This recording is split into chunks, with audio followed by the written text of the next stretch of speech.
Middle ఈస్ట్లో మధ్యప్రాచ్యంలో ప్రతిరోజు యుద్ధ మేఘాలే. ఈరోజు ఇజ్రాయెల్ ఇరాన్ మధ్య పెద్ద యుద్ధమే జరుగుతుంది. నిన్న నైట్ ఇజ్రాయెల్ ఇరాన్ పైన ప్రియంటివ్ స్ట్రైక్ చేసింది. అంటే ఎటువంటి వార్నింగ్ లేకుండా, ఇరాన్ రీసెంట్గా ఎటువంటి కవ్వింపు లేకుండా ఇజ్రాయెల్ చేసిందనమాట. దానికి ఆపరేషన్ రైజింగ్ లైన్ అని చెప్పి పేరు కూడా పెట్టారనమాట. ఈ అటాక్లో Iranian IRGC chief Hossein Salami చనిపోయినట్లు వార్తలు వస్తున్నాయి. అదేవిధంగా Iranian armed forces chief of staff Mohammad Bagheri కూడా చనిపోయారని చెప్పి వార్తలు వస్తున్నాయి. ఈ ప్రియంటివ్ స్ట్రైక్స్ అనేవి అమెరికా ఆధ్వర్యంలో జరిగినాయా, అమెరికా సపోర్ట్ లేకుండా జరిగినాయా అని మాత్రం చర్చ వస్తుంది.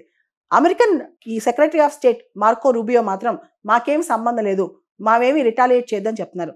అయితే ఇజ్రాయెల్ ఎందుకింత నిర్ణయం తీసుకుంది?